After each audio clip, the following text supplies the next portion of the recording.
Shriki. I'm a researcher at Gurion University.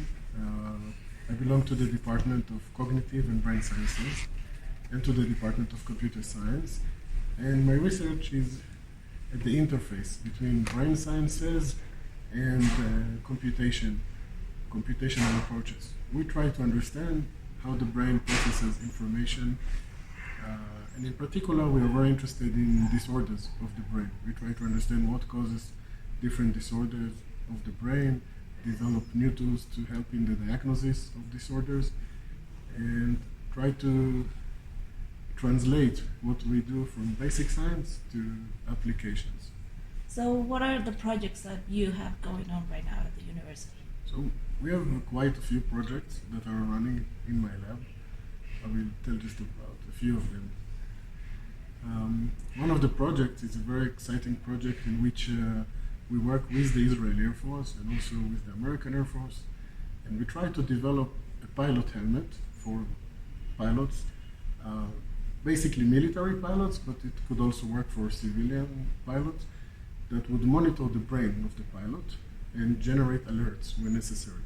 So for example, fighter pilots, when they do very sharp maneuvers that involve high Gs, so the weight is like multiplied by a few times, and the blood runs out of the brain, they can lose their consciousness. A few years ago, there was a tragic accident in Israel. Asaf Ramon, a fighter pilot, who is also the son of Ilan Ramon, the first Israeli astronaut, was killed in such a case. It was in a dogfight, like a fight between two airplanes in training, and he lost his consciousness because he did a very sharp maneuver, and he paid with his life. And we want to develop a technology that monitors the brain and generate alerts before this kind of thing happens. So we do experiments. We traveled to the Netherlands, to Germany with Israeli fighter pilots when they do training in centrifuges. We measured their brain activity, and we developed some algorithm that can identify if they are about to lose consciousness and more in the pilot.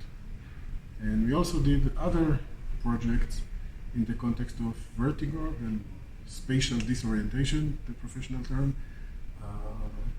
We also developed some tools to monitor the cognitive workload.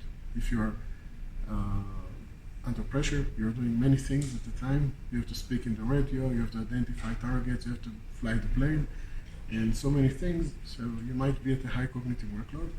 And we want to monitor this, especially for training, so we could monitor the skill acquisition of the pilots and see how they learn to reduce the cognitive workload and become more automatic in the tasks that they accomplish. So this is one project. Now we already have many interesting results on all those side projects, different alerts that we want to generate, and we are actually building this pilot helmet with electrodes to measure the brain activity inside.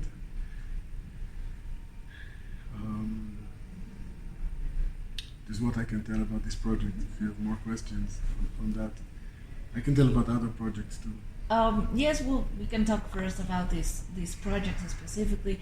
Normally, the brain is studied in the biological level, Yeah. but you guys are putting it more into artificial intelligence. What do you think is the importance of doing this? That's a great question.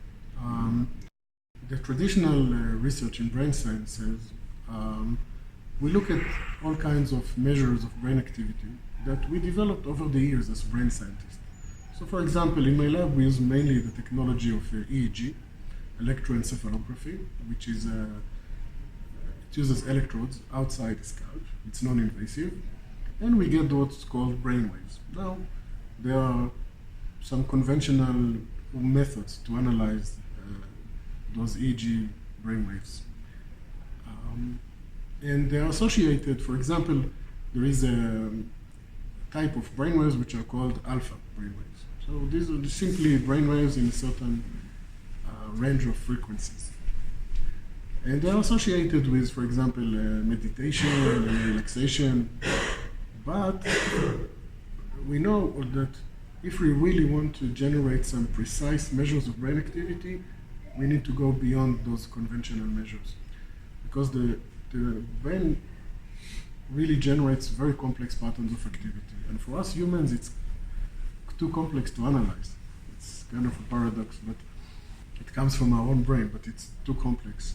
So the machine learning really helps us. What we do is we combine what we know from brain sciences with the machine learning. So we take those complex brain waves, we extract some features, that's how we call them, some measures of the underlying dynamics of the brain, and then we feed it to a machine learning algorithm, and we ask the machine learning algorithm, you try to identify within this mess what is the important information. So let me be concrete. I want to give an example. So for example, if I want to generate an alert for a pilot not to lose consciousness, so every second I measure many dimensions of brain activity, many features. I feed them into a machine learning algorithm, and for each set of such measures we say this was during normal activity, or this was just a few seconds before the pilot lost consciousness. Mm-hmm.